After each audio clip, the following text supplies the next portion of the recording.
just want to give like a quick intro to what we are doing and why we are doing these spaces. We went live with our platform in January, and even though there's a lot that that users can do on our platform, it's still very, very limited in its scope. I would say it's a drop in the ocean compared to what else is out there from a trading and risk management perspective. So we try to bring in smart, experienced traders, quants, etc. So that we can pick their brain and learn and sort of help others in their trading journey as well.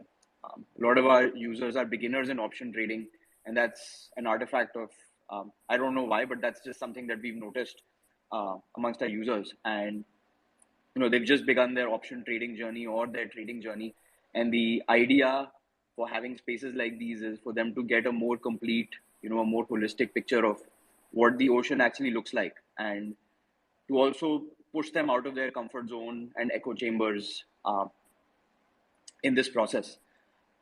So introducing Prashant sir, where I'm saying sir in double quotes spelled SER. We've given him the fun moniker of the godfather of Voltwit, which actually came to me when you sir settled a debate a few months ago, whether the debate was on whether the increase in the price of a particular option came from Vega, whether it came from moving up the skew, or whether it came from Volga.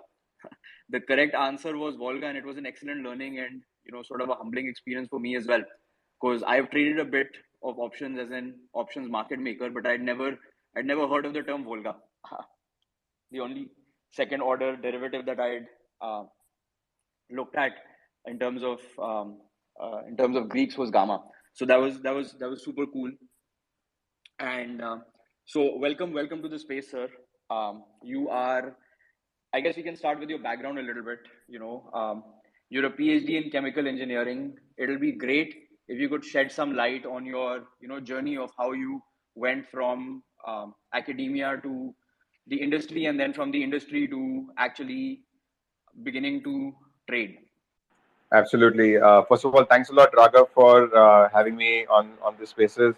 I do frequent Twitter spaces quite a bit, but I've been sort of low key in actually participating. So I've been a long time listener to a lot of spaces. I did participate with one of the spaces that was done maybe a couple months ago with the great discussion that was happening on volatility. But yeah, thanks for having me.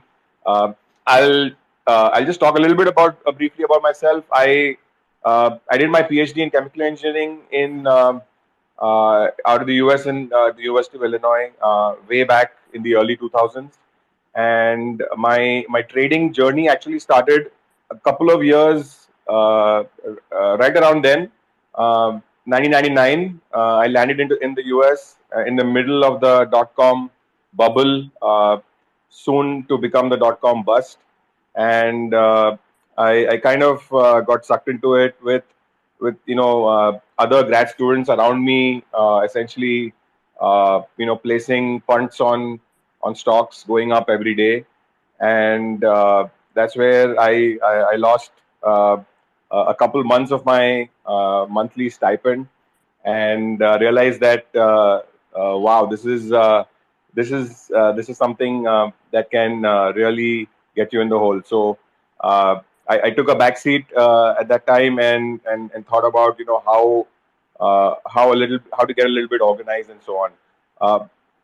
Trading was on the back seat for a while. I finished my PhD in 2004 and then worked in the industry.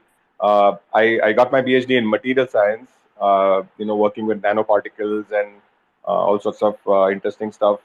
I went on to work in the material science industry, worked with General Electric, designed a bunch of LCD displays for them.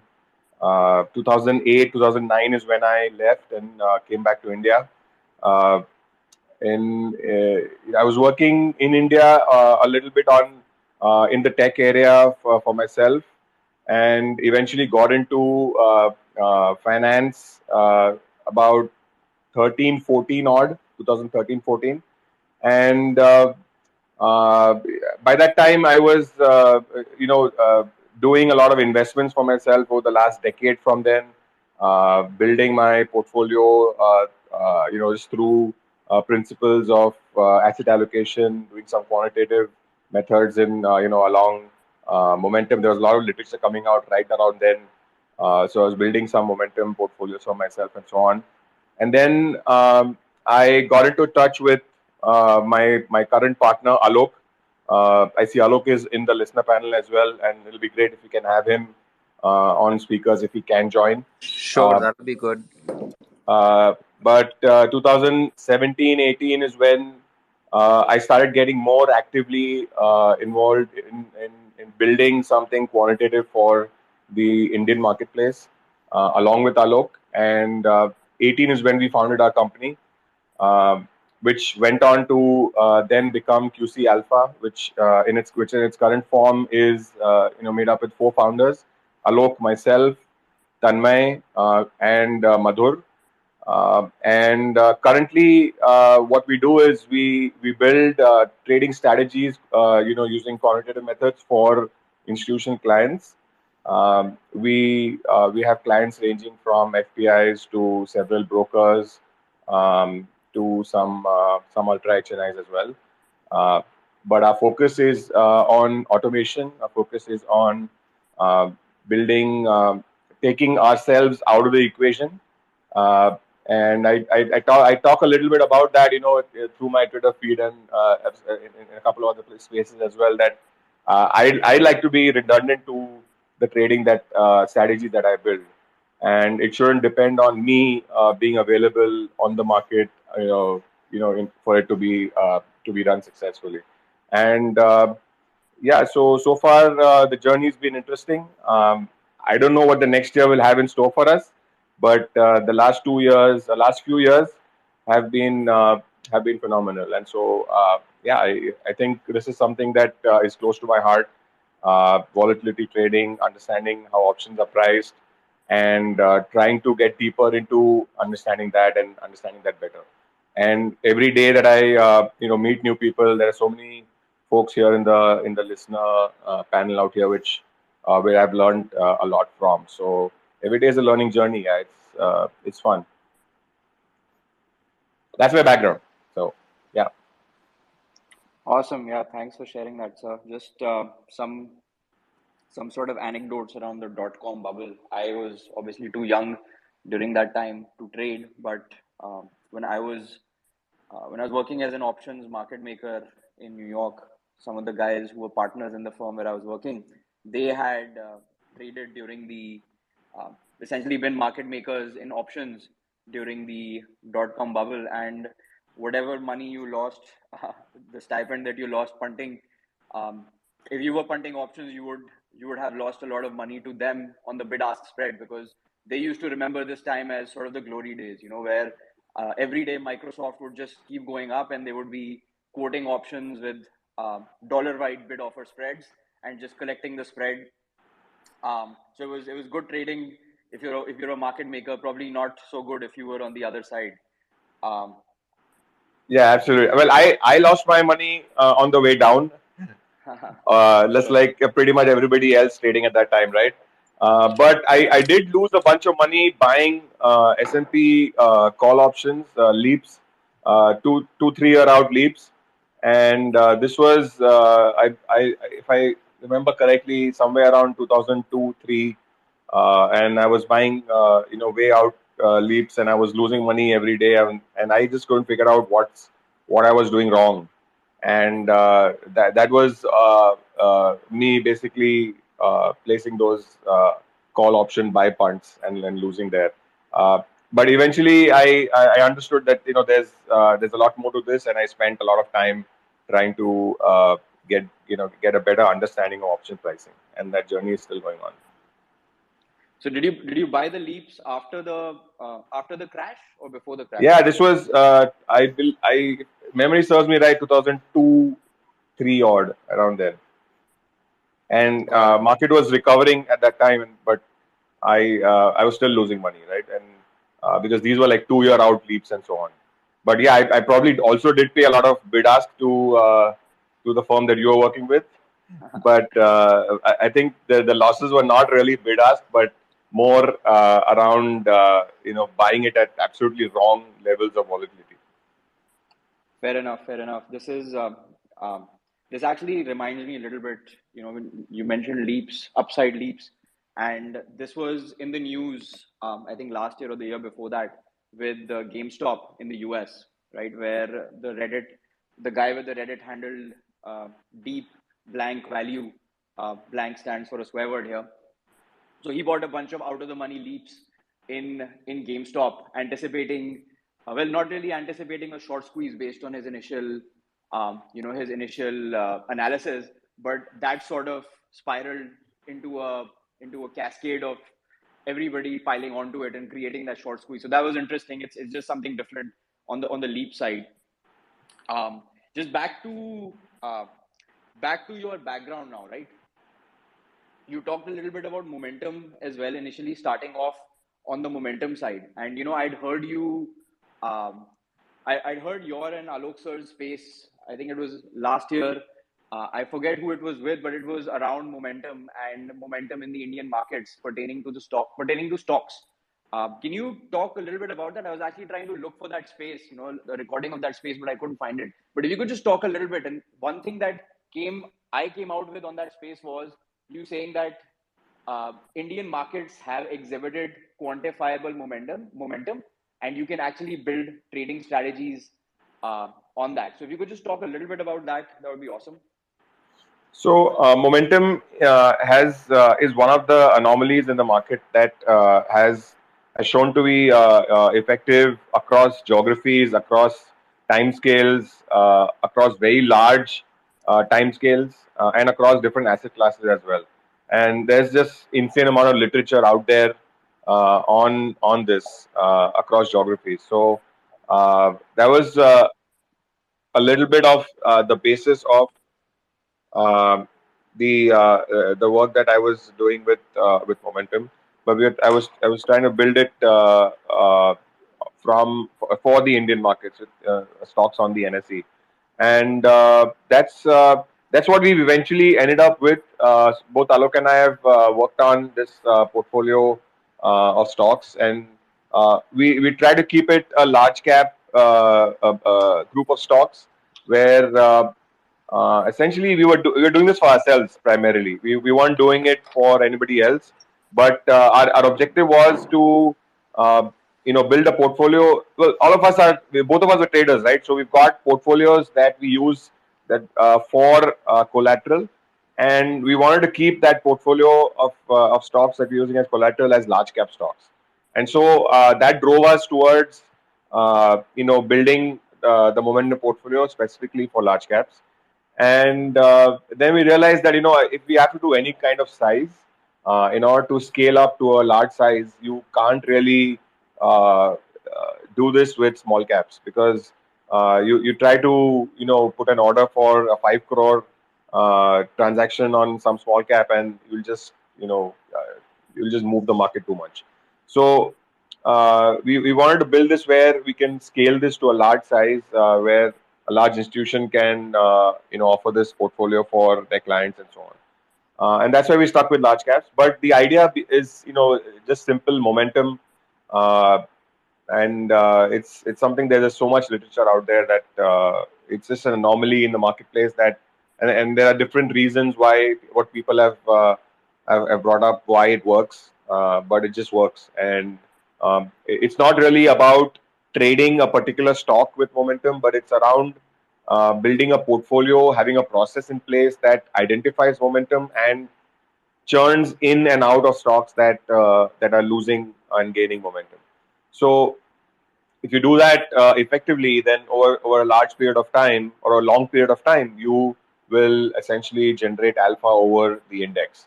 And that's what data from the Indian markets, global markets, that shows you that.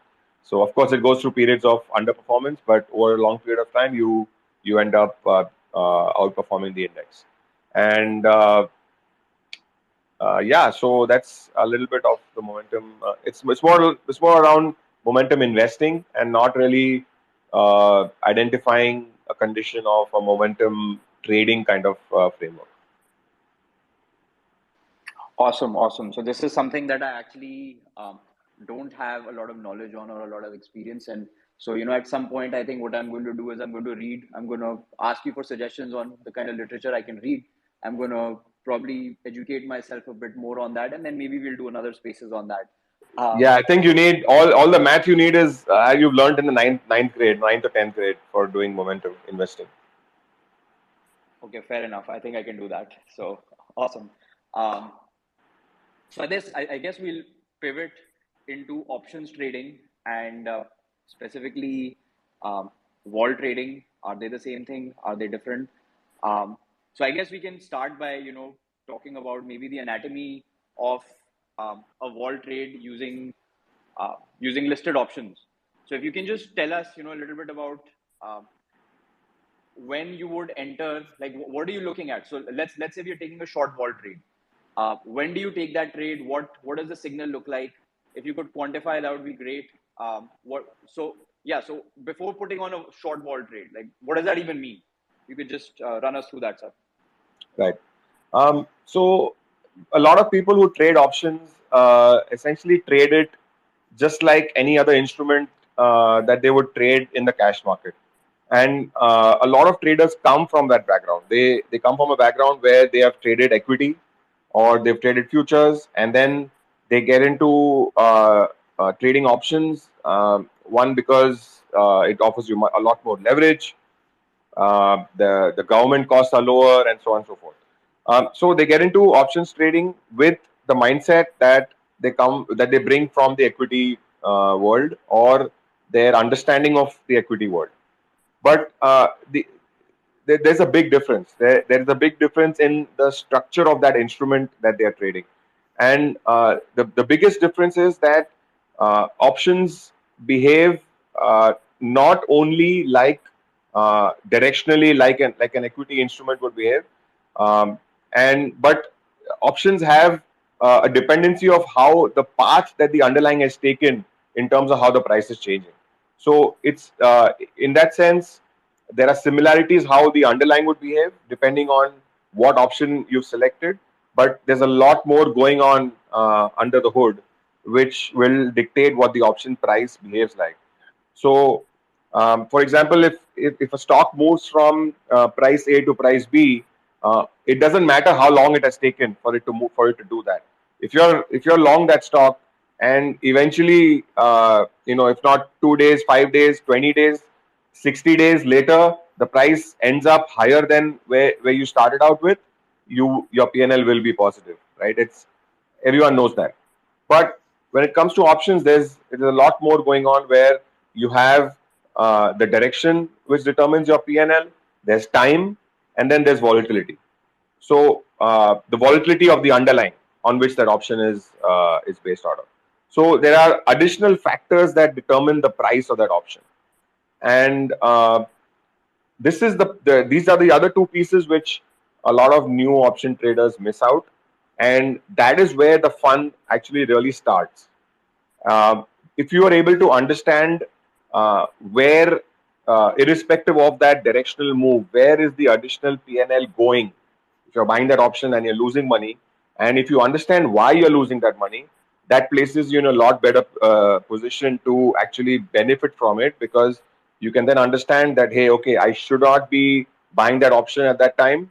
I should not be buying those options under those conditions, and maybe I can sell them. If you're selling options, then there's a lot different situations that you want to be in, lot more care you have to take. But at least you shouldn't be buying options under those situations. So these two other pieces of information: the time frame, which is to expiry, obviously, and then the volatility of the underlying on which the option is based on, become critical for you to understand. So you're coming back to your question of when I would look at selling options is when I want to benefit from that volatility that the option is priced on being higher than what the underlying is actually doing. So an option price is an estimate of the market's is an estimate of the market. What the market is saying is that it's an estimate of how that underlying is going to behave from today until maturity. And so their expectation is that the market will behave with certain volatility. But if the underlying does not behave like that, it has a lower volatility in the future than what the market had implied, you will essentially make money by selling that option. So those are situations where you want to have some understanding of how the market is behaving and have an expectation which might be different from what the implied volatility of the market is, which is pricing the option. So that's where your edge will come from, is that can you correctly identify that the market's volatility will reduce or rise as you move forward in time. So when our systems are looking at selling options, they're looking to identify situations where the market is not moving as much, or is not expecting, or it's not expecting the market to move as much, but the options price is implying a much larger volatility of the market. I know there's a little bit of jargon that I've thrown out there, words like implied, words like volatility itself, and so, but we can get deeper into it. It's not easy to just very quickly talk through to this, but we can get deeper if you want. No, most definitely. Like, I think there's a lot to unpack in there, right?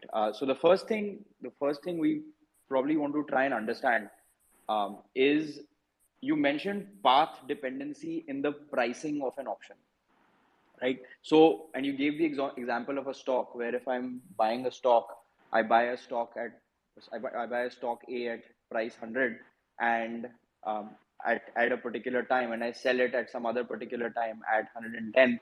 Um, During the life of that stock, if I'm not doing anything else, during the life of me holding that stock, I know that if I haven't booked any profits, I haven't done anything else. If I've just bought that stock and then eventually sold it, I've made 10 rupees.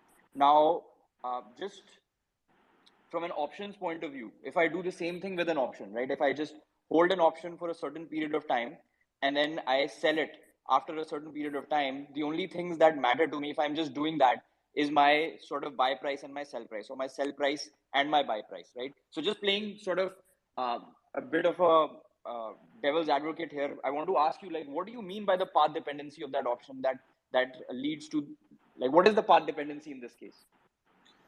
So the path dependency is not the path dependency of the option price, the path dependency of the underlying.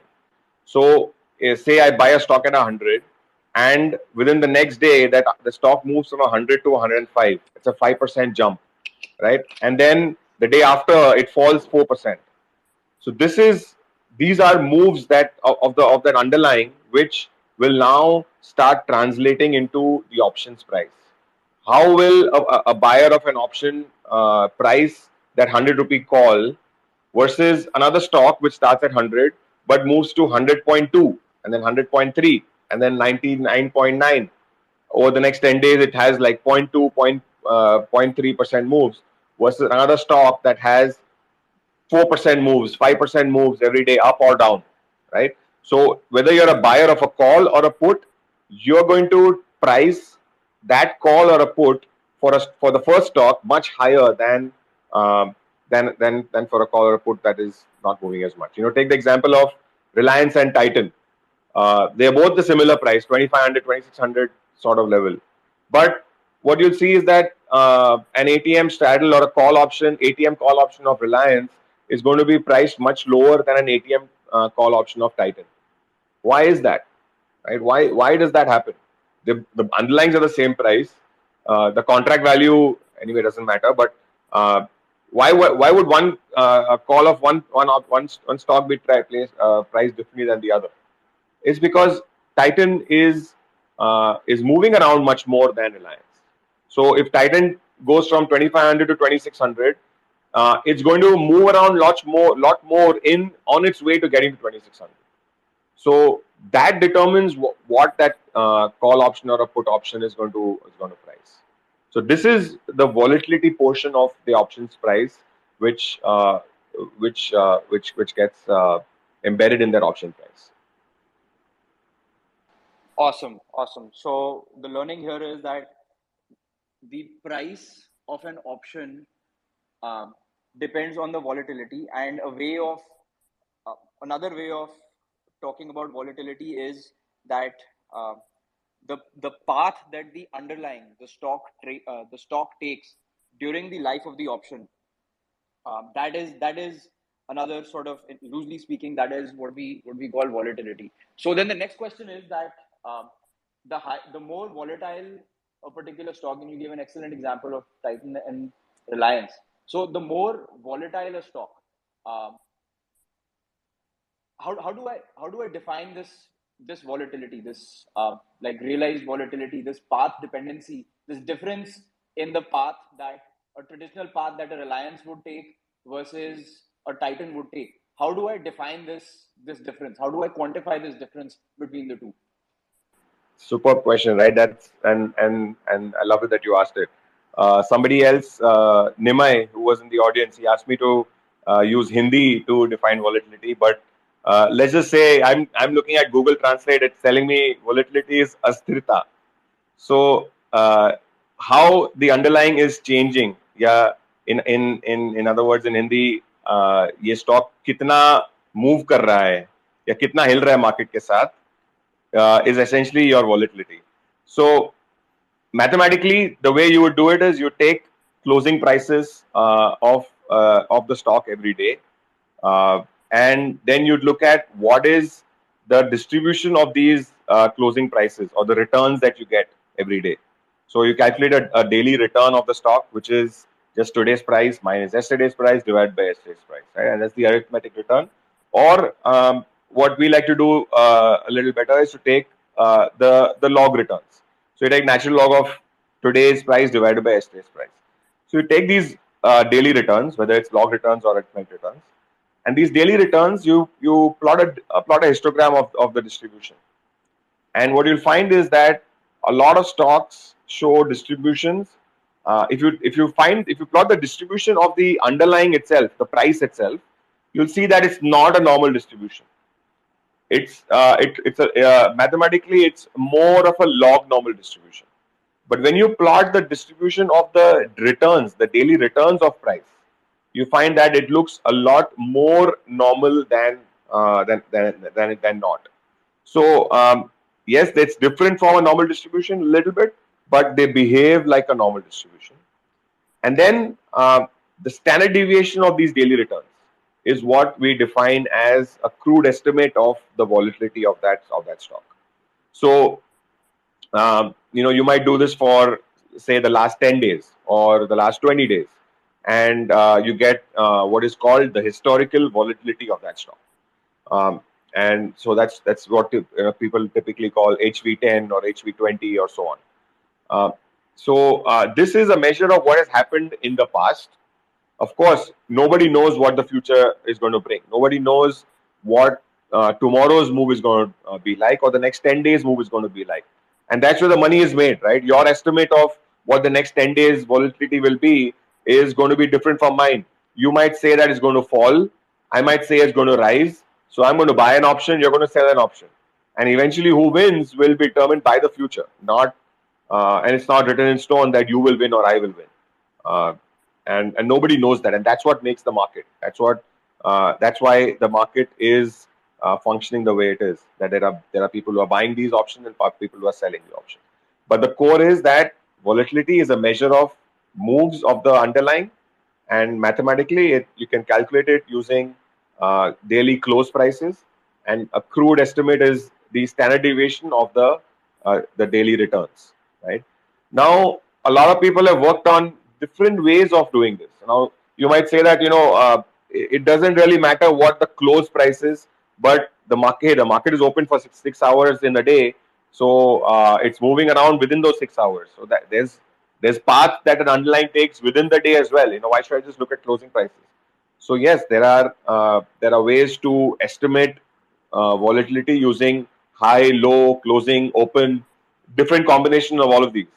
And there are really smart folks who have worked on calculating volatility or essentially standard deviation of moves, incorporating high, low, close, and open as well. So these can be you can go and look up. People who are interested can go and look up. There's Yang Zheng, there's Roger Satchel, there's a lot of other ways to calculate this volatility number. But for most people, just looking at what close to close prices are doing, I think that will suffice if they want to look at whether implied volatility is closely tracking this historical volatility number that close to close prices are giving you. Cool. And So just to add, you can do this on close to close on daily level, daily prices. You can do it on intraday prices. You can do it on minute to minute. You can do it every 5 minutes. You can do it every 10 minutes, depending on what you're trying to target. So some of our models are working on a minute time frame where we're trying to estimate volatility not only on daily close prices, but we're taking intraday decisions. So we're doing these calculations on a minute to minute or a 5 minute or a 3 minute time frame and calculating intraday volatility and trying to estimate how much the options, the implied volatility from options is different from what is getting realized in the market in real time. awesome, awesome. So I think we understand now that we have a particular stock. The stock price moves. We sample the move of the stock price. So we essentially have a bunch of returns, which are essentially changes, a time series of changes in that stock price, and we use those to calculate a standard deviation. Um, this standard deviation is what we are calling realized volatility, historical volatility. And what you're doing is you're saying that you're comparing this, and you can do this across different time frames. You can sample the prices across candles, etc. Right? So once you've decided how you want to sample the prices, you've calculated the standard deviation of the returns of those prices, and you have an estimate for the historical volatility.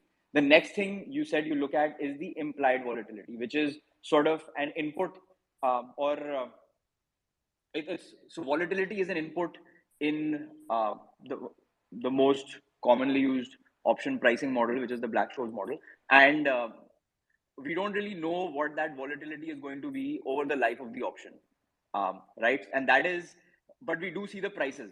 We see the prices in the market. We see the option prices in the market as a function of demand supply, and using those prices, we can get the implied volatility, where there are other factors that also affect the options price.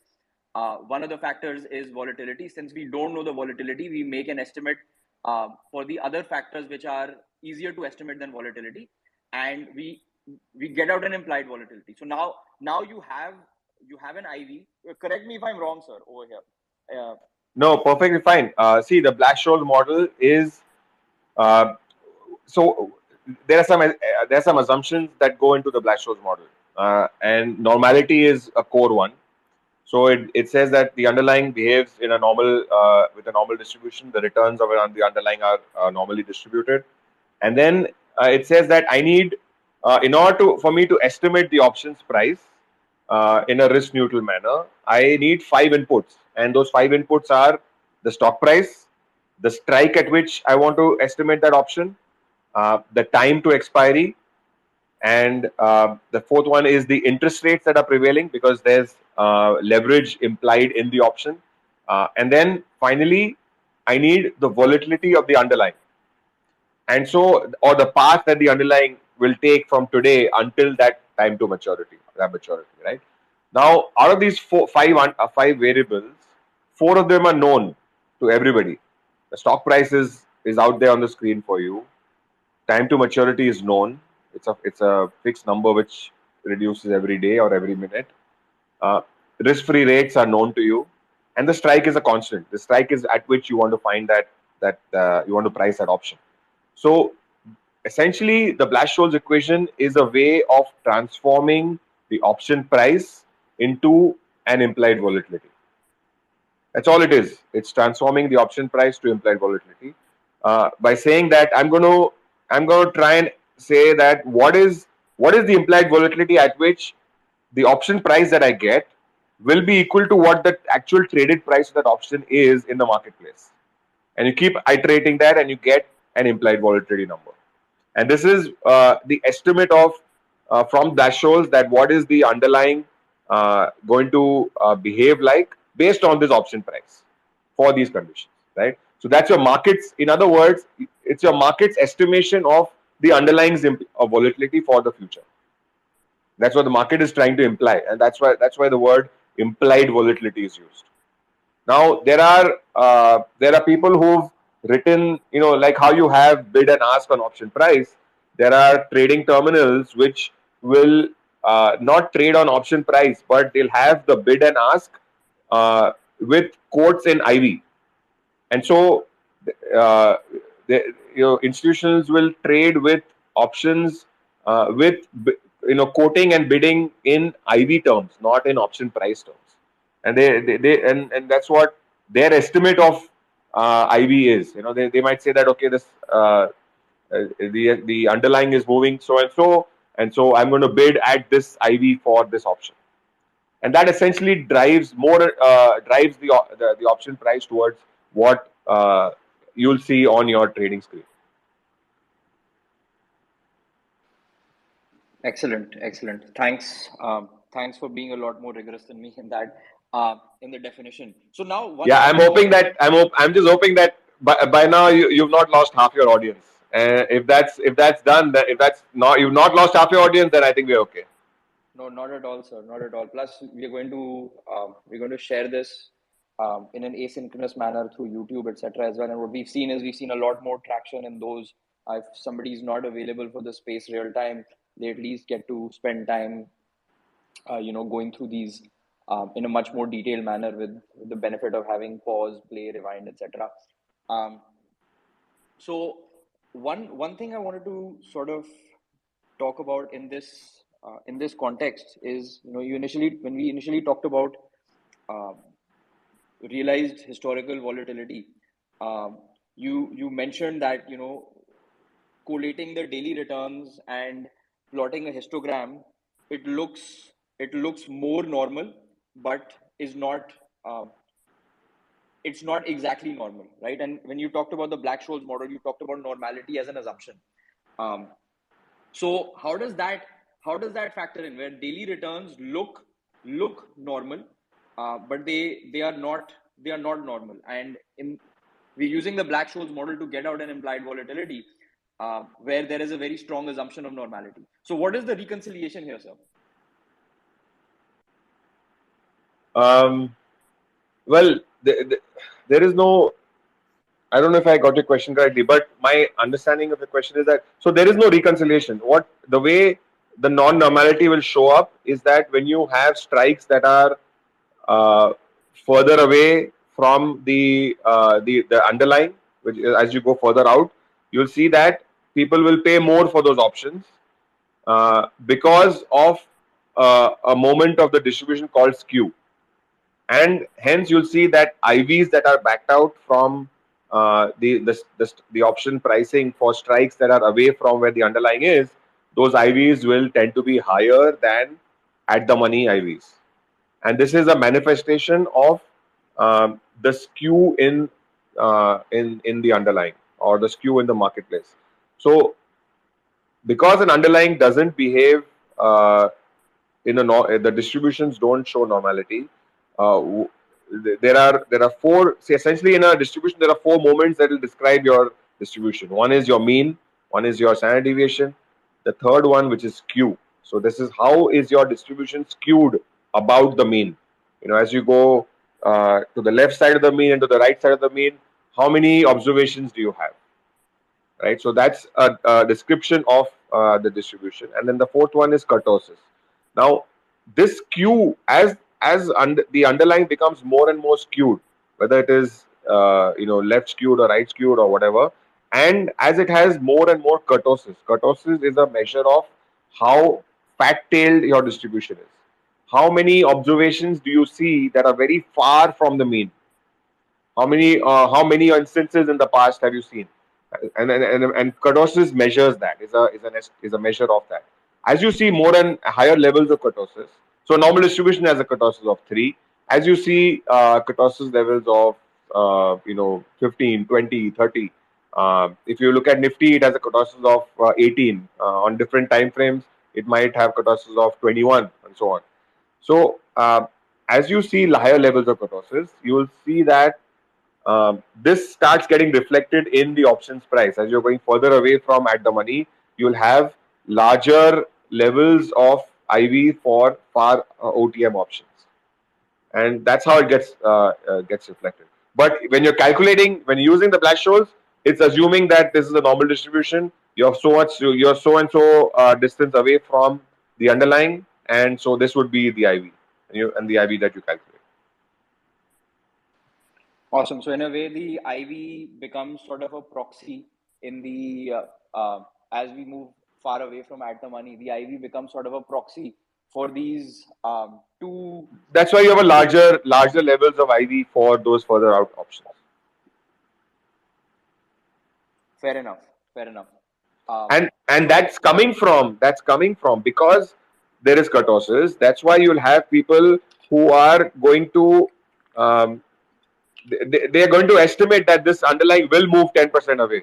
So they'll go and buy those 10% out OTM options, right? So there is some demand for those options, and that higher demand for options shows up as a higher implied volatility at those strikes. Got it. So the high level of implied volatilities as you move away from at the money is just a reflection of like it's a proxy for the skewness and the kurtosis in an actual distribution of a stock, which is not there in the normal distribution. Right. So okay, so now we have an implied volatility. Let's say we are playing at the money. We have an implied volatility estimate that we've gotten, and we have some estimate for realized volatility, historical volatility. And is this enough for me to decide that, hey, I can put on a short vol or a long vol trade, or is there something else that I would look at as well? This really is actually enough for you to determine whether you want to trade on the short side or on the long side. You have to look at what you want to do with the other risks. There are 3 risks that we talked about initially. One is 3 risks in which options are different from the equity markets. The first one is what they are saying, the directional risk. The second one is the time risk, and the third one is the volatility risk. So now that you said, okay, I know that over the next 20 days, the Nifty is going to be less volatile than what the options are implying, right? So let's say that you've gone to the future and you've seen that Nifty has a volatility of 9 for the November expiry from today. So you know it's going to be less volatile. Now, your estimate, if it is correct, today November options are pricing at an IV of 14.5. So if moving into the future, the actual volatility turns out to be 10, then you're going to make a shitload of money. And so this view of volatility is the core. But while that happens, you need to understand what are you going to do with your other 2 risks, which are direction and time, right? Time, essentially, you're saying that 20 days out, right? So you know what time does. But your directional risk, what are you going to do with your directional risk? You will make money if the IVs are higher, which you have sold, and the realize is lower. Only if you take care of the other direction of the other risks in the game, and primarily direction. And this is where the other second order Greek comes in, which is gamma. So gamma will change your directional risk as the underlying is moving. So that's the other key part which you have to take care of, is that your PNL from volatility trading comes from your excess on the short side, your excess of implied over the realized, keeping delta neutral. So this is where a lot of the people who get into options trading, they'll get into option selling. They hear the words delta neutral strategies. That's where this is coming from. Is that you need to keep your delta neutral. because that's your other risk in options trading. And if you're able to keep your delta neutral, then if your volatility at which you've sold the option or the implied volatility, if that turns out to be higher than what the underlying gets realized, you will end up with a positive PNL. Okay, so a follow-up question here is, we've sold. Let's say we've sold. We have a view on volatility. Um, we've sold a straddle, or like we've sold a straddle, but we bought um, like an iron butterfly, right? So we've sold a straddle, but we've bought the wings for whatever reason, and this is what a lot of people are doing actually in the market, where they'll sell a straddle either with stop losses, or they'll sell a straddle with stop losses, and they'll buy wings as well for margin benefit, as it's called. And now there's two cases here. One where they sold a straddle with stop losses, and they sold a straddle without stop losses. In the case of without stop losses, there's going to be, I guess they're delta neutral to begin with. But where does the delta hedging come in? Like what is this, to get rid of this directional risk? What am I doing in the case where I don't have stop losses? So the entire assumption of making money when implied is higher than realized has inbuilt stop losses in there, and your inbuilt stop loss is the range at which you want to keep your deltas. So the delta number is actually your stop loss. So think of it in this way: you've sold Nifty's at 18,100. You've sold an 18,100 straddle. Now, when the market moves down to 18,000 or 17,900, what is happening is that when you sold these options, as the market is moving down, you are getting more and more long the market. So your deltas are increasing. So it's the opposite of what a lot of people do, which is trend following. As your market is falling, you are buying more Nifties. This is where the risk of short options come from, and this is because of negative gamma. So as you're buying more Nifties, you're getting more and more long. Eventually, if the market falls to 17,000, you'll essentially be long the entire quantity of futures as you were short the straddles. So when you say that I'm going to keep my trade delta neutral, you're already implying that you have a stop loss in there, and your stop loss is your delta value. So let's say I sell 10 straddles at 18,100. Now, starting out, I'm delta neutral because I'm close to delta neutral, because deltas are typically 50 half 0.5 for strikes that are slightly higher than at the money, and that's a little bit of a kink of how the volatility surface behaves. But anyways, let's assume that at the money delta is 0.5. You sold a call and put, and you're delta neutral. Now, as the market moves 100 points down, your put has become slightly in the money. Now it has a larger delta than the call. So now your delta goes from 0.5 and 0.50 to now 0.6 and 0.4. Now delta is 0.2. You've sold 10 of these, so now you have a positive delta of 2. Okay, multiplied by the lot size. So what you're doing is you're keeping a range. You're saying that I'm going to allow my deltas to vary from so and so range on the plus side and to so and so range on the minus side. As if it comes to the lower end of that range, I'm going to do something to my option structure which will bring it back into the range. Now, this bring it back into the range is where a lot of people differ in how they do it. And so there'll be some traders who will say, I'm going to bring it back to 0. Some traders will say, I'm going to bring it back to just within the range and see what the market is doing. And the reason is that every action that you do to bring delta into the range is what is called reverse gamma scalping. You're going to give back that amount to the market.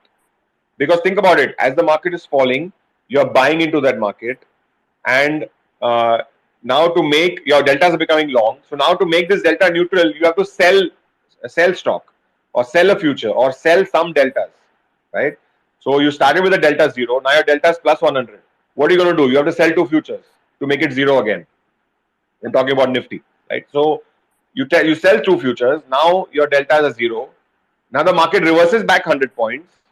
Now, as the market rises, because you're negative gamma, your deltas are going to become negative 100. So now you have to buy those two futures to make it zero again. So your adjustments, what have you done? As the market has gone lower, you have sold. As the market has come back up, you're forced to buy. So this is a negative P&L adjustment, right?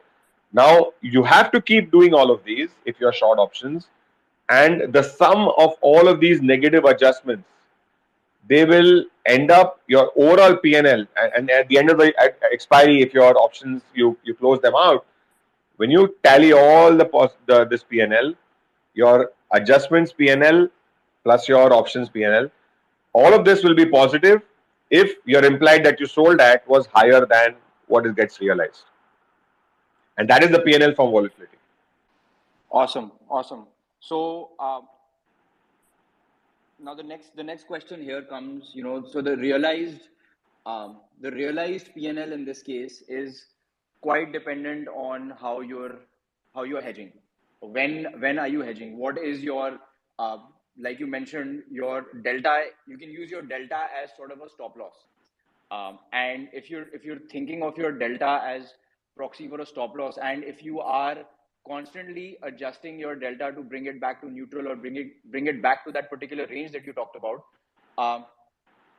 when do you decide? How do you decide that range? Like what's the thought process behind doing that? How often should you be hedging your delta if you've taken a short straddle position for November, for example, in this case? So I work with a few traders who are getting into options trading, and I tell them, if you're getting into short wall trades, don't trade the current expiry. There is a lot of interest in trading weekly expiries. I ask them, don't trade the monthly expiry, even trade the next month expiry. So right now they would be short December straddles. The main reason is that as you go further out in time, the effect of this second order Greek, which is gamma, which changes your delta as the market moves, is much lower. So the number of adjustments that they have to do when they are trading, keeping the delta within a range, are much lower as the market moves. So that's one of the things, and it really is, this part of it is really more a matter of skill, and you have to work out what works for you, how much, and it comes from how much risk you want to take. It's like saying, how you're going long on the market, and where is your stop loss, right? I can't tell you what your stop loss is going to be. You have to figure that out based on what your trading style is, what you're trying to do. But you have to understand that when you're selling options, you're essentially trading the market as a mean reversion trader, because you've sold a straddle, market's going down, you're getting long the market. Market goes up, you're getting shorter the market.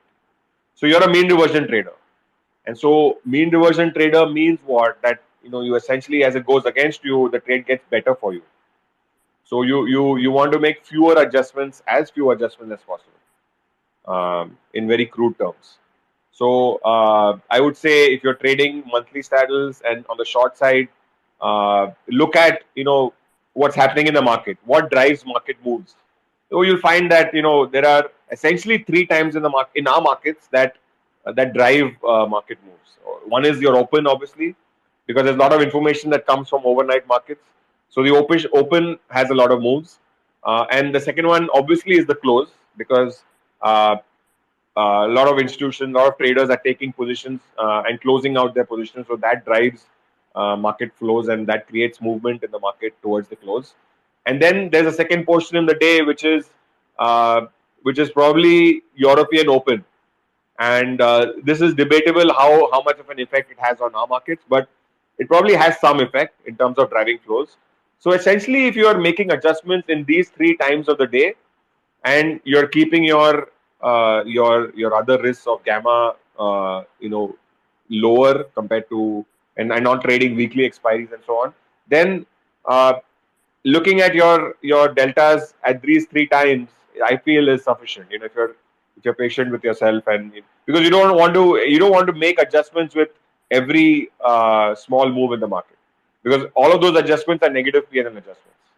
Okay, lots there, man. Like, so the one really cool insight here is, the fact that if you trade an option which is not this weekly, not this month, but maybe like 40-45 days out from here, that essentially just the fact that you're trading that becomes a forcing function for you, where you don't have to worry about the gamma adjustments as much as you would have to worry about them if you were just trading the weekly option. So that I think is a really cool takeaway from here. And then the thought around adjustments, where new information new information that comes to the market in a structured manner, uh, which is not just like random news popping in, but new information that is leaked out into the market in a structured manner happens via price action at the open, at the close, and the portion of the day that you mentioned, which is the European Open. So super um, super interesting insights. Thanks for sharing that, sir. I want to just so we want to just recap this journey of a short vol trade. We had an opinion on implied volatility versus the realized volatility over the life of the option. We sold this particular we sold a straddle in this case, and we adjusted our deltas over the life of the option. When does it make sense to actually exit that trade before that option expires? What's a good exit time for the trade completely? Even though Yeah, I'm yeah, yeah. go ahead. Let me just add that we did this comparison of implied volatility with your historical volatility, because what we're doing is we're making a crude estimate that what has happened in terms of the underlying volatility in the recent past is going to sustain in the recent future, right? So our estimate of volatility of the future is our historical volatility, and I mentioned a few other ways of calculating that historical volatility other than standard deviation, and those are just trying to get a little better at it because of the features of volatility, which are essentially that volatility is sticky on the downside, it is persistent, and it is mean reverting. So these properties of volatility essentially point you towards using that historical volatility number and saying that the historical volatility of the last 10 days, 20 days is probably what is going to be the realized volatility for tomorrow. If I make that as an estimate, then maybe I'm not 100% sure I'm going to be right, but I'm pretty sure that it's not. If I get an estimate of 13, it's not going to be 28. It might be 13.5, it might be 15. It's not going to be like 28 or 35. So you're estimating that your forward realized volatility from your past data. Now, this is just a crude estimate. This is just a way of saying that, okay, the market's implying this, what the market is doing is this. And so I'm going to estimate that tomorrow's number is going to be similar to what the market is doing today, and as an estimate. Um, okay, so I lost your question on what we were doing. What was the question again? Yeah. So my question was, we put on a short ball trade. Yeah. We are adjusting our Oh, when deltas. to exit? When to exit? Yeah. That, Yeah. Exactly. so if you're trading volatility on the short side, you're purely trading volatility, then you would exit when your number for your implied reaches the level where you see that your underlying is actually trading in terms of the realized volatility, and that would be an exit. Um, so whether that happens within a few days. It can happen within a few days that the entire volatility structure collapses, and you get all your PNL within a few days. Or it might happen where, so this is where your implied now falls. So you sold that option and the implied now falls. Say you sold an option at implied of 14.5. Today the market's realized volatility is at 11.5. So now you've got this gap of 300 basis points, and you find that from today, Friday, you sold this option. By next Thursday, your implied volatilities of November are sitting at 11.5. That's a good place for you to now exit, right? Because that's what your estimate was. Your estimate was 11.5, and now implieds are at 11.5. So why do you still want to stay in the trade? Unless now you say that, okay, now your realize is at 8.5. Maybe then you want to stay in the trade. So you can use probably ideas around that on how to exit some of these trades. You could potentially set yourself an exit date. So you might say that I'm going to trade second month options primarily because I want to not have too much short gamma on the book. Say for a certain X amount of capital, I want to have only certain amount of negative gamma on my book if you're trading short options. And then you might say that, okay, I'm probably going to exit these options when there's maybe 20 or 15 days to expiry. So, if I was a new trader or trading volatility, I would probably, if I was trading, I would right now on the short side, I would sell December, and then somewhere around 15th of December, I would exit all of those trades, and then or get into maybe Jan short options or something like that. This is not a recommendation for anybody to start trading these in this manner, but I'm just saying that you could use time to maturity as one way of exiting and getting done with the trade, or you could just use if the some level of the implied volatility that the market gets to and exit your trades. Correct. So the first way to exit, which is if IV moves in the direction in which you were expecting, and you book your profit and you get out. The second is sort of a risk-adjusted way of getting out, where you're like, hey, I know how much gamma risk I want to take, and that's reflected in the time to maturity to some extent, and I'll wait for that. I'll wait for that time to maturity to arrive, and then I'm going to decide that time to exit. So Yeah. what happens when the trade goes against you? So if IV moves adversely, what's a good time to exit then? So let's see how the trade will. So also let me add that people will also target a certain. A lot of traders will target a certain amount of gamma, negative gamma they have on the book. So they'll say that as the time to maturity is reducing, they will keep reducing the quantity of short options on their book and target a certain amount of gamma. So I don't want more than so much gamma. So every day that goes by, I will reduce my short options as time goes forward. So that's another way of slowly exiting your position. That's one way. Let's look at how a trade can go against you, right? Obviously, when you're short options, you're expecting the market not to move. You're expecting your forward realized volatility to be lower than what your implied volatility is. And so if you'll lose money if your expectation is wrong. So if the forward realized volatility, if the market moves start becoming very large, what will happen? Your adjustments that you will do to bring your delta neutral will start losing you a lot more money. And then as your HV starts increasing, your forward realized volatility, today it's at 11 or the HV is at 11. If that starts rising, it gets to 12, 13, 14, the people who are pricing the option today or 3 days later will say that, hey, I'm not going to price my option at 14.5 IV. I'm going to now price it at 16 IV, 17 IV, 18 IV. So now you've sold an option at 14.5. The market starts moving a lot more, and now the pricing of those options are being done at a much higher IV. So that's where you start losing money on IV. And your on volatility, and so your Greek, which is Vega, which is your PNL from IV, will cause you to lose money on your short options, and so your PNL from your gamma trades, which are just delta neutral trades, those will be all negative. Your Vega PNL will be negative, but as time goes by, your Theta PNL will be positive because that's every day you're going to make some amount of money. It will be positive. So the gamma PNL will match with your Theta PNL if you've done your delta hedging correctly. It might be more than your gamma PNL if you've taken a little more risk on delta. So the Theta PNL might be larger, but you lose money on your Vega PNL.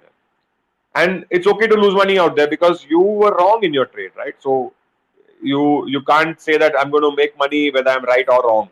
Then please take my money and I'll fund your account uh, if you can do that.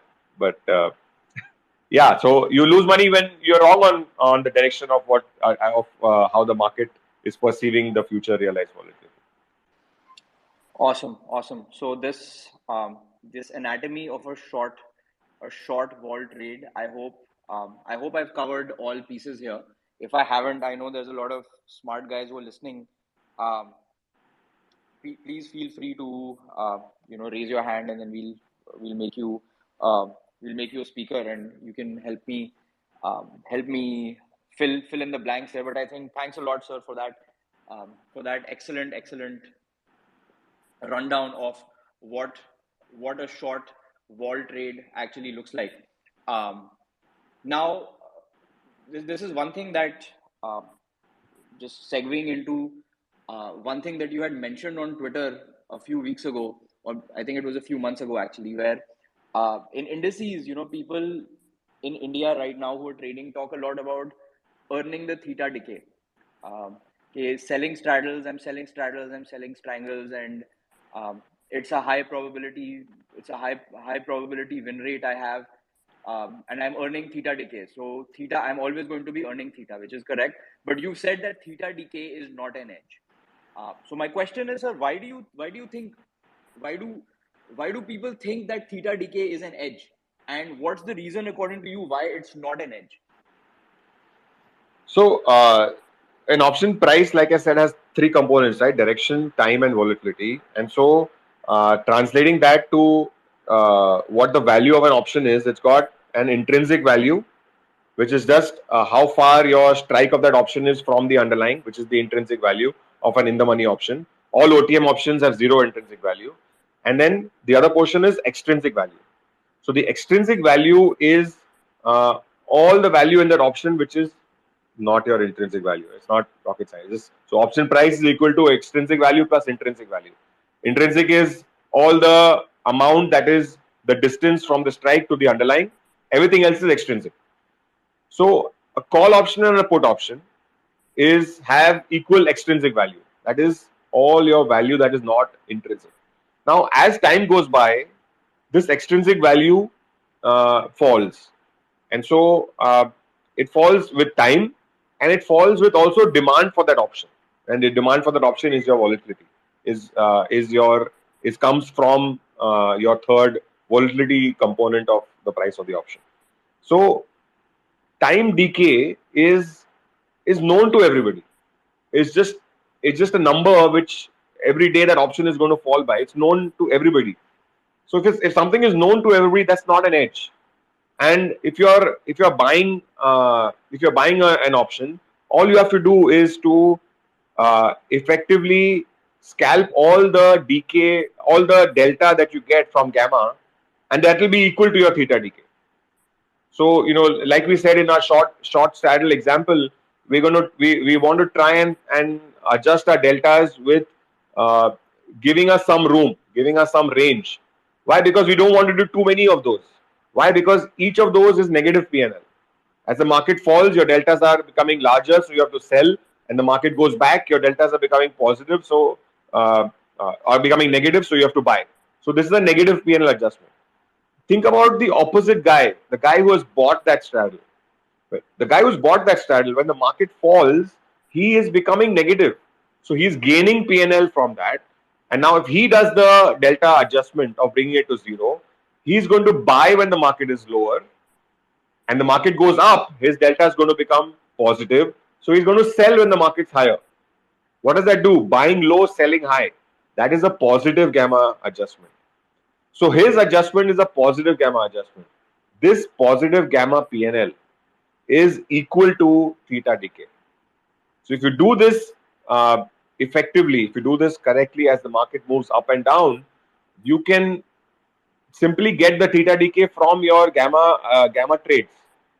So there's no edge out there. The edge is in your PNL that comes from Vega, which is your volatility falling. So that's what I meant by theta is not an edge. It's known to everybody. Just like weekend theta is not an edge. It's known to everybody that there's the weekend coming. So market makers will price the volatility on Friday much lower. So that because they know that everybody knows there's the weekend. Everybody knows that Diwali week was a short week of options of trading in the markets. So there are only 3 days of the week: Friday and Tuesday and Thursday. So everybody knew that. It's not unknown to anybody. So why would that be an edge? Something is known to everybody. It's not an edge. So a follow-up question to this would be that um, in my case, if I'm delta hedging, I'm short straddle, so I'm losing out on the whatever I gain in theta. Um, I give away some of that or all of it or more than that through my delta hedging, as my delta hedging is a negative P&L activity.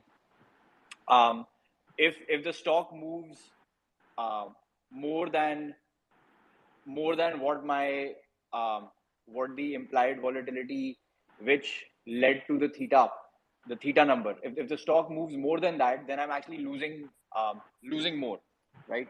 So So okay, no, let me fine. let me take a step back. Let's take a step back. So when people talk about theta, getting money from theta, what they're essentially getting is all the PNL that they would have lost if they did the gamma hedging correct or delta hedging correctly.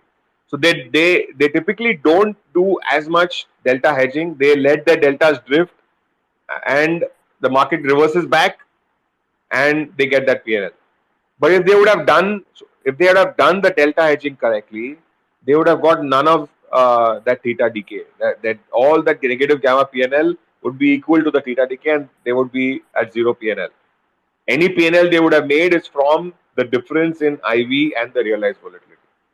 So the estimate of where the PNL is coming from is really the difference in IV and RV, realized volatility, not the theta decay. They got that PNL because they didn't do the delta hedging, and the market worked out in their favor. It came back to a delta zero situation, right? So if you sold a 8100 straddle, market goes down to 18,000 or 7,900. You don't do anything. You just have a stop loss in place, and the market reverses back to 8,100 3 days later. Yeah, you're going to make PNL, right? But what is that PNL? That PNL is what you would have uh, you gained because you did not do that delta hedging that would have been required. So you're not really, in that sense, maintaining your risk. You're letting your risk drift out. You're letting your delta risk drift out, and then you're getting that PNL. So that's what I mean by it's not. You just do additional risk in the market to get that PNL. Fair enough. The idea here is that the attribution of your PNL, when somebody says that I'm making money through theta decay, the attribution in your mind is wrong. It shouldn't be theta. It should be Vega. Yeah, correctly, correct. Got it. Got it. So now talking about Vega, lots of people, myself included, have confused this concept with the concept of uh, volatility risk premium, saying that. So, like this question is phrased, or this knowledge sort of is phrased in the market where they say that I'm taking an asymmetric risk by selling options. I should be compensated, and that compensation should be theta. You're saying that the compensation in this case is Vega, and the follow-up question is there an inherent edge that comes from this volatility risk premium that people talk about by selling options? Yeah, because over long periods of time, people will generally pay more uh, for insuring their portfolios than not, and so all that excess amount is what that volatility risk premium shows up as. But that is contingent on you keeping your delta risk within check or delta neutral in a sense, because that volatility risk premium is positive, but not always. So the market overestimates. I'll put it in Sinclair's the way he said it, and you guys can go and watch that YouTube podcast. It's beautiful. The market overprices options, but not always. And he probably said it better. Go and look it up. Implieds will overstate realized most of the time, but not always. And the key is to understand when that most of the time period is ending, and that not always period is starting, right? And that's where your edge comes from, is and your ability to make money comes from, both on the long and the short side. Fair enough. Fair enough. Uh, we have I have actually um, one more topic that I wanted to discuss, and then if you have time, so we can also open it up for questions. Um, the next sort of question I had was, we talked about selling um, a straddle. In this case, was an at the money straddle, and we also talked about how the skewness and the kurtosis that is exhibited in the return distribution of stocks is uh, um is represented through a higher implied volatility far away from the at the money strikes. So in our case, we look at the out of the money options, the downside puts, the upside calls, and we usually see a higher implied volatility number than the at the money. Now the question is, how does one go about forming an opinion on whether uh, like, how do I look at this skew? This is called a skew or a smile that is exhibited by the volatility curve of a particular expiry. Where we look at the strikes as the x-axis, and we plot the strikes as the x-axis. The implied volatility is exhibited by those strikes as the y-axis, and then when we plot it, we either see a downward sloping graph, or we see sort of like a parabolic graph, which looks like a smile, right? So when we look at these, how does one go about forming an opinion on whether this shape is correct or not? Um, yeah, so it's a little complicated to figure that out, and we haven't been able to do justice to this because simply there's so much work to do and just so little time for all of us, right? But I mean, Alok, Tanmay, we keep thinking about how to do better with skew trading, and in fact, Tanmay had done a talk on skew trading for QuantSap some time ago, a few months ago, and you guys can go and take a look at that. But the basic idea being that you can take what the market. Today you know what the skew looks like. You have today's information. You know that X% out. Just look on the put side. X% down. Your IVs are so much. At the money IVs are so much. So that's your current skew. Then you look at the historically. You get all this data from the past, and you look at historically. What has this looked like? What is there a distribution of this skew that you've seen in the past? Where does the current skew lie? So that's one way to look at it. That's your, I would say, a little bit of a relative way to look at how the skew currently is versus the past. Then the other way is also to look at the actual skew of the underlying. And the skew of the underlying can be calculated with as the covariance of the standard deviation of the underlying to the actual returns of the underlying, and that's your definition of skew. So you could do you can find your take a certain time period, let's say the last 20 days. Of the last 20 days of your daily returns, you find your standard deviation, and then you have daily returns. So you find your covariance of these two, and that will give you the actual skew number. So that's your skew of the underlying, and now you look at your skew of your what the options chain is giving you, and that's another way to look at it, is to how do you compare those two.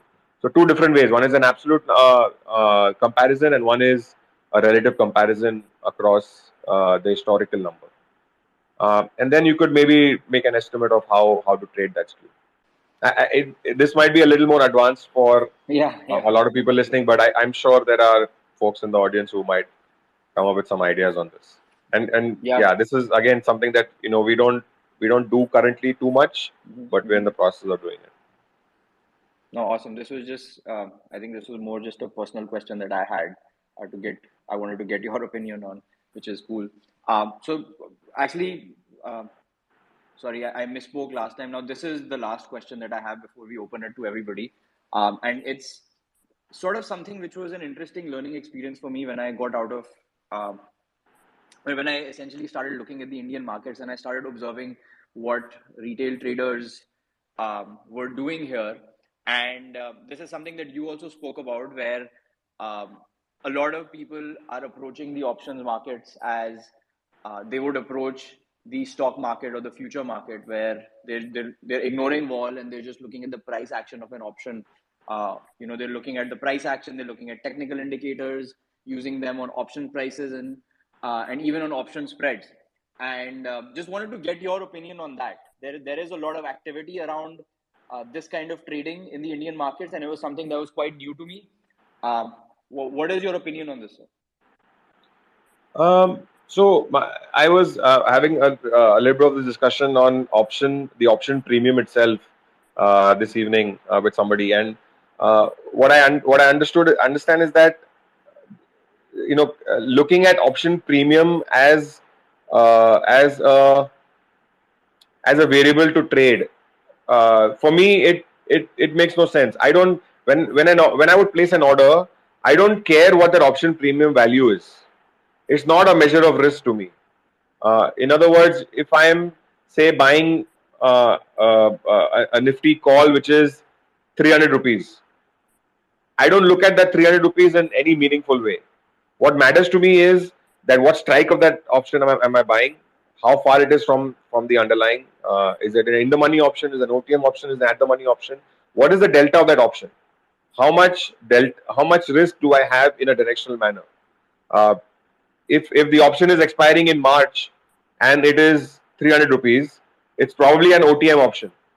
I have a lot less delta risk versus if it's an option that's expiring tomorrow and it is 200 200 points or 280 points in the money, then I have a lot more delta risk in that 300 rupee option.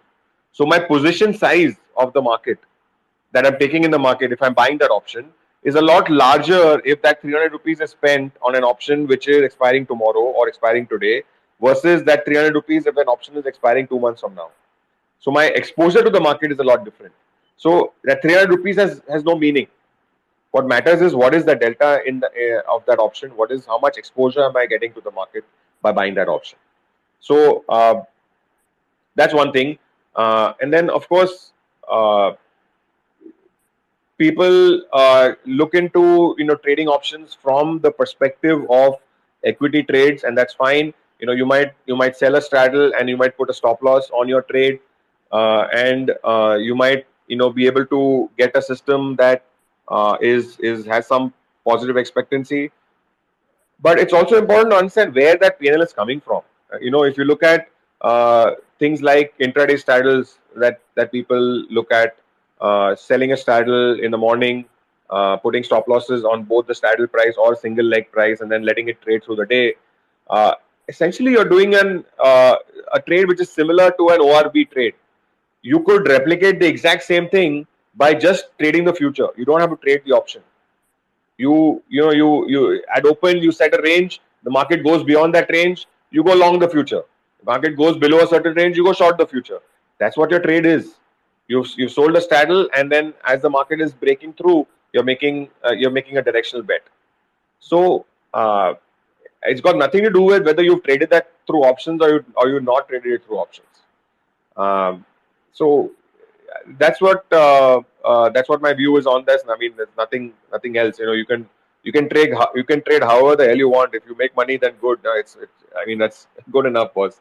How does it matter, right? Fair enough, sir. But my theta decay, sir. Sorry. So we're going to open this. You have time, sir, for a few questions? Yeah, sure, no problem. We'll open this for questions. Chintan, you want to Yeah, take over? that was a lot, and that was really good stuff. I think good learning for the weekend. I have a lot to do. Nomad, please go in. Hi, Prashant sir. I have a couple of questions around volatility. So probably I might be shooting in a couple of questions to you. My first question to you is that in past I have seen you have tweeted around the VRP around SSOs is less with respect to index. So when I see on a high level, I feel that the sthirta is more in SSOs in terms of manipulation or moves, right? Then why we still say that VRP could be less in SSO with respect to index? Is it because of the risk reward or there is something else? VRP, just for everybody to understand, is your difference between the implied volatility and what the future realized volatility turns out to be for the underlying. Now, uh, what is observed is that with single stock, this difference is much smaller, and a lot of people will take trades on single stock trading, trying to trade on the long side or the short side, and understand that you need, in order for this VRP to manifest itself, you need a very large amount of trades with uh, counterparties who are taking different views on the direction of the underlying and so on. So first of all, you need good enough OI. You need good enough interest that is built up at multiple strikes. Um, and that's one of the problems with single stock, is that you have limited number of strikes. Most of the interest will land up being, or the volume will land up being closer to the money strikes, and then as the underlying moves a lot, you will see that these strikes will become deeper in the money, and then you're stuck in positions where you can't exit. Bid ask spreads will be very large, so that's one of the problems. And of course, the major problem is that single stocks will show a larger deviation from normality.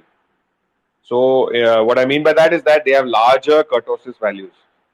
You could do this exercise. Go to Google Finance, and there are in Google Finance you can pull out historical data for single stocks for any underlying that's essentially on NSE. You get those daily prices, calculate daily returns, and there's a very simple function, KURT, KURT. You enter that and you get your kurtosis values. Do this for different underlyings, and you see what kurtosis values you get. Most of the single stocks have much larger kurtosis than the index, right? What does that mean? They have very large moves. They have shown very large daily returns, which are very far away from the mean. And so I don't believe that the options market is pricing those single stocks correctly enough to get that volatility premium.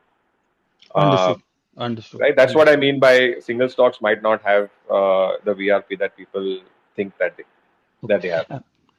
The second question which I have to you is that during this conversation in the hosted space, you said that volatility is sticky on the downside.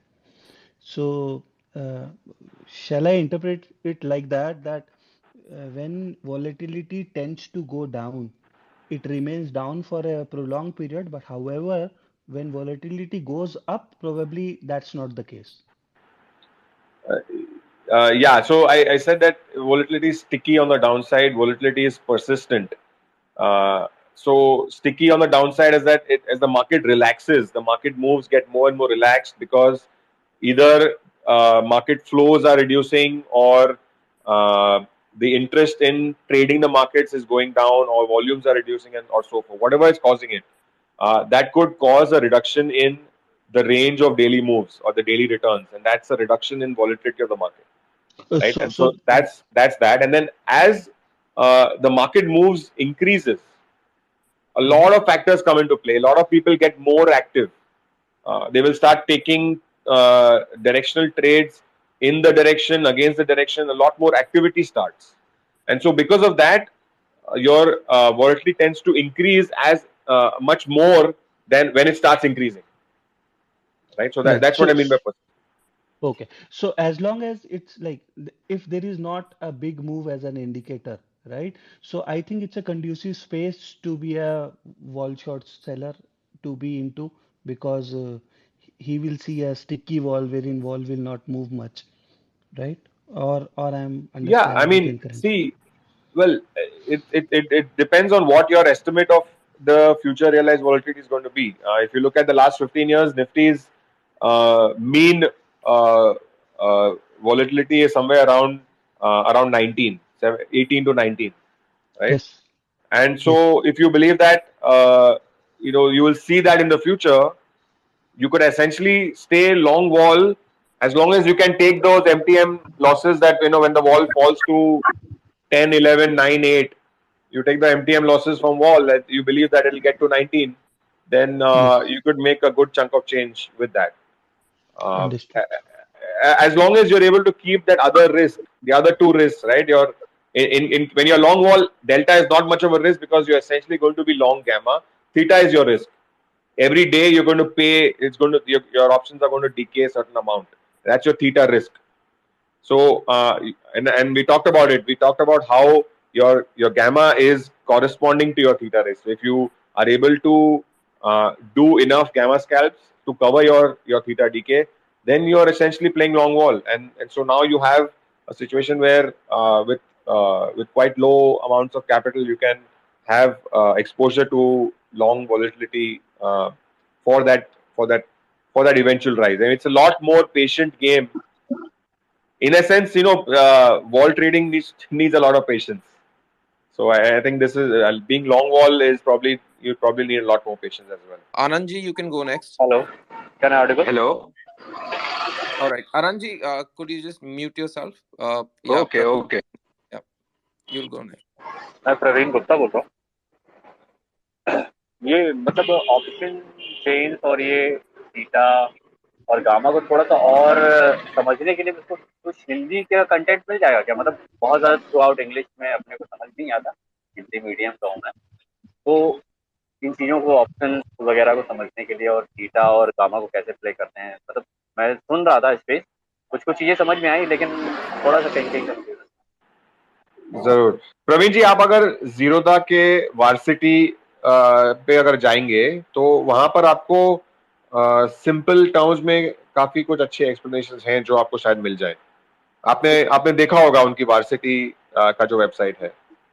अच्छा, Zerodha Zerodha varsity आप search करेंगे, Google पे आप search करिएगा तो आपको मिल जाएगा। Zerodha varsity, varsity VARSITY। Thank you. Anandji, you can go next. Hello, Prashant sir. नमस्कार आनंद जी, So, बोलिए। namaste. So my question is that when we trade overnight, we know that volatility will rise to some level, so we can take a trade, a long gamma trade. When we feel like the wall will fall to certain level, we take that trade and we wait for 5 days, 10 days, and we receive the desired result or otherwise. But like in intraday, right now everybody is focusing on intraday trades. So you are saying that most of the setups that we find, like 920, are basic over based on price action, which can be easily replicated by futures or cash in case of stocks. So how we can look at it differently in terms of wall? Like, can we systematically trade intraday using wall, or it won't give trigger trades every day? So I did not say that you cannot trade intraday short straddle. I just said कि intraday short straddle का जो आपको PNL आ रहा है वो कहाँ से आ रहा है, ये मैंने कहा कि उसका सोर्स ऑफ PNL कहाँ का है, राइट? तो मैं नहीं कह रहा कि आप इंटरडे शॉर्ट स्ट्रैडल नहीं करिए, बट आपको जब आपके इंटरडे शॉर्ट स्ट्रैडल्स में PNL नहीं आता है तो आपको समझना चाहिए कि ये इस कारण से नहीं आया है, राइट? एंड या PNL आया है तो ये इस वजह से आया है PNL। तो I am not saying that you don't change keeping your risk under control. And then you lose the amount if you're willing to lose. It's fine. I don't have any problem. मैंने नहीं कहा कि short. But आप volatility के आधार पे अगर आप trade कर रहे हैं आपको फिर मार्केट क्वालिटी मेजर करनी होगी, आपको उसके मिनट बाय मिनट से आप ले सकते हैं, और जो आप डेली के क्लोज से आप वॉलिटिलिटी कैलकुलेट करते हैं वो आप सिस्टम बनाइए जो मिनट बाय मिनट या 5 मिनट या 10 मिनट्स पे आप कैलकुलेट करो, और उससे फिर आप कंपेयर करो कि आईवी कहाँ जा रही है, and then you can build something on that as well. Nimai ji, Okay, I will please look go at it. ahead. Thank you. Sir, when you just made that statement that theta is not an edge of the option writer per se,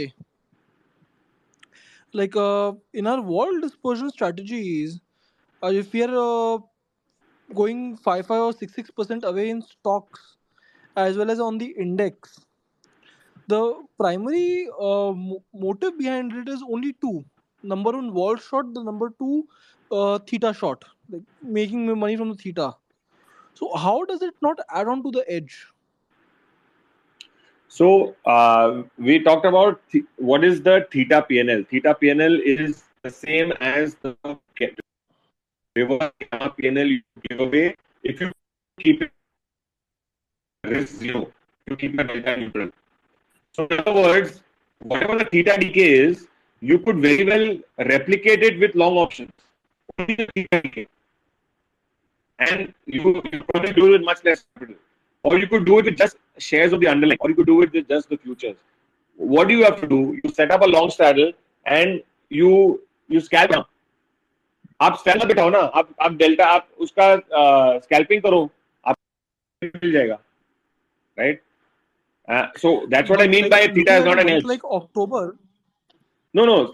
Think of it this way: you set up a long straddle, say 100 lots of long straddle, right? And then you have a certain amount of gamma, positive gamma. As the market falls, your deltas will become negative. So you're going to buy futures. As the market rises, your delta is going to become positive. You're going to sell the future. So what is this positive? This is a positive transaction. आपने नीचे buy किया, ऊपर में sell किया, right? So this is a positive gamma transaction. Correct. Positive PNL. Gamma PNL is positive. This will be equal to your theta decay. तो आप अगर यही करोगे, आपका थीटा डीके तो आपको मिल गया शॉर्ट स्ट्रैडल का, आपको शॉर्ट स्ट्रैडल बेचने की जरूरत नहीं है. But the problem in this kind of an idea, isn't it the transaction cost? Transaction cost कहाँ है? आप एक लॉट फ्यूचर बाय और सेल कर रहे हो, transaction cost is just maybe double of what the option transaction cost is. But what I am trying to say is that forget the transaction cost. आपको theta decay तो मिल गया ना. Theta decay is nothing but buy low and sell high, that's it. That's all the theta decay is. What gets confused with theta decay is actually the wall premium that is there, the Vega PNL that is there. Yeah, gets confused with theta decay. That I agree, but the theta decay combined with wall crush, isn't it an added edge? That's what I'm asking.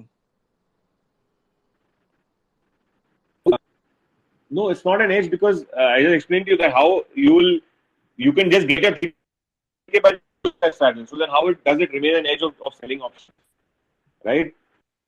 Theta decay was an edge for selling options. Then I just showed you where how to get theta decay with just buying options. The market falls, you buy a call. Market goes up, you sell that call. Theta decay मिल गया आपको. So the same theta decay that you would get with selling your straddles, I've got with just buying a call and selling the call as the market moves up and down. जितना ऊपर नीचे करेगा मुझे और gamma PNL मिलेगा, which is equal to your theta decay of selling that straddle. That's what I meant by it. Yeah. Got it. Karthik, you can go next. Thank you, Prashant sir, for this space. थोड़ी देर पहले आपने बताया कि ATM पे usually lowest ivy होता है, तो अगर अभी अपन नवंबर का ऑप्शन चेन देखें तो लोएस्ट आईवी समवेयर अराउंड 19,000. तो आप इसको कैसे देखते हैं? आपका जो lowest IV आपको दिख रहा है, it probably is because you're 90,000 so far out. That is often not. Your IV will typically tend to be higher than the market, slightly higher than the market, and your IVs will increase as you go lower down in strikes. And that number that is higher than the market is somewhere maybe 1-2% higher than the market. Your IV situation can also be that your upside IV is much lower. तो इसको upside skew बोलते हैं. Upside skew is much lower. So ये भी हो सकता है. ऐसा नहीं कि नहीं हो सकता है. हो सकता है. In general, recently across the world, the skew in the markets has gone down. मतलब कि the demand for OTM puts is much lower than what you would expect. It's probably amongst the lowest in the recent few years that you'll see. And you should see this across the globe. US markets, Indian markets. Market doesn't seem to be pricing some major fall at this point in time.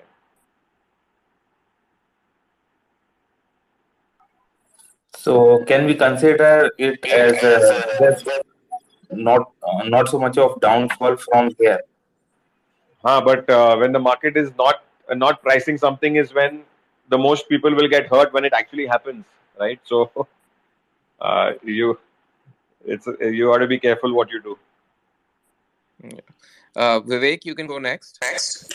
Yeah, thank you. So Prashant, my question is, as per you, what is the IVP threshold for the indices so that it is good enough for you to enter? Because I see many people sell straddles positionally like a ritual. So do we have to also look at the IVP, or it doesn't matter for the indices? I assume you are referring to IVP, which is IV percentile. Yes, right? That's correct. Yeah. Unfortunately, I don't use. If you can just mute yourself, Vivek. I don't use IVP at all because when I'm looking at IV, I want to compare it in an absolute manner with what the market is currently doing. IVP looks at over the last 1 year what is the the range of IVs that the market has seen, and how does it matter what happened 6 months ago, 9 months ago to the IVs? What matters is today. आज क्या कर रहा है market, right? So IVP, from my perspective, is really not as useful at all. So I don't use IVP at all in any of our work. Okay. Yeah, Amit, you can go next. Raghav, so Hello. I can keep going. Yeah. I can keep going for another 2 hours, but I think I'll be in trouble with my family if I do that, because बात करोगे तो रात के 2 बजे तक बात कर सकते हैं. No, We'll take the definitely last understand. question, sir. Last question. Sorry about that. Yeah. We'll take the last question. Amit, you can go next. Yeah, this is the last question. Make it a good one. Thanks, Chintan. Thank you, Dr. Prashant, for doing this. Was really looking forward to this for a very long time. Thanks, AlgoTest.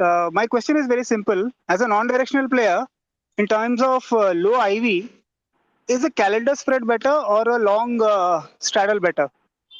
Because calendar spreads, are they really long Vega trades or not? So calendar. So just for everybody else who's listening, what Amit means is that calendar spreads where you're trading options of 2 different expiries, and when you take a position in options of 2 different expiries, you're exposing yourself to another set of risks, and that set of risks is what is happening in the market or what is the market expecting to happen between those 2 expiries. And so that becomes your additional risk. Events that will happen right around one of those 2 expiries will affect the implied volatility or the expectation of moves around that expiry and not the other one. And so you could be in a situation where you might say that the net Vega of my position is so and so, but if there is an event happening right around the time where one of those expiries is happening, then that could change the term structure of this of IVs. Term structure का मतलब यही कि if I plot IV on the y-axis with different expiries on the x-axis, what does it look like? And you could see that there could be a spike in IVs for that one expiry where there is an event happening. So if you go blindly into the market and say that मैं calendars बनाऊंगा यहाँ पर, and you sell the near expiry by the far expiry, and you see your Vega is positive, but it could happen that the near expiry could start spiking up because एक event उस expiry के पास आ रहा है, and that could lead you to losses. So even though you're long Vega, when the vol is rising, you could see that that near expiry is rising much more. So you have to be careful with that. So a little more complicated than simple single expiry trades, but in general, you're on the right track. But just you have to be careful about what happens around those expiries. Sorry, Prashant sir, we're going to keep you here for another minute. Ankit gets the last word. चलेगा. By virtue of being friends of AlgoTest. Hey guys, so Prashant, thanks a lot for doing this. This goes into a recorded space that needs to be revisited, like a lot of spaces from AlgoTest. And मेरे को ना सिर्फ एक चीज realize हुई over this last 1.5 hours or whatever I've been listening. A lot of dense material has been shared, and there's a lot to grasp. तो मैं सिर्फ closing questions इसलिए पूछने आया, मैंने कहा थोड़ा सा lighten up कर देते हैं. मार्केट क्या लगता है, ये तो आंसर दिया नहीं आपने. But market during the discussion we discussed market volatility showing 11 और 14 की IVs चल रहे हैं, but यहाँ पे buy करे कि नहीं करे समझ नहीं आ रहा. But generally पता है कि ये तुम्हारा 17, 18, 19 तो जाएगा ही IVs. अब ये कब जाएगा और कितने लेंथ तक हम होल्ड कर सकते हैं इस ट्रेड को, उस पर डिपेंड करता है. So but also it depends कि भाई तुम्हारे बुक में कितना शॉर्ट वॉल ट्रेड्स हैं. सो इन जनरल मार्केट क्या लगता है पता नहीं, बट वॉलेटिलिटी क्या लगती है ये तो भाई ऊपर की साइड में लगती है. और जब तक नीचे जाते रहेगी हम बेचते रहेंगे और उसके साथ थोड़ा सा लॉन्ग भी खेलते रहेंगे. Raghav, back to you, man. Okay. Thanks a lot, Prashant sir. Finally, excellent space. Like Ankit said, there is a lot of material here, and there's going to be a lot of revisits to this content. So thanks again, sir, for spending your Friday evening with us. Chintan, you want to just say bye to everybody? Yeah, thanks a lot, Prashant sir. A lot of good material. We will definitely put it out on YouTube for others who couldn't make it today to revisit. And thanks a lot everyone for coming, participating. I know the content might be a bit challenging, but it's a good challenge is always good, right? So it's good to read up and educate yourself. Worth its weight in gold. Thanks a lot, guys. Yes. Thanks everybody. Thank you. Yeah, I just like to say that I hope that you guys could benefit a little bit. And if I misspoke, during the discussion, and somebody can help me out with that, I would love to be corrected. And if any of you have different perspectives on what I spoke about, please do comment and let me know, and we can carry the discussion from there. But thanks a lot, you guys, for hosting me, and it was a lot of fun.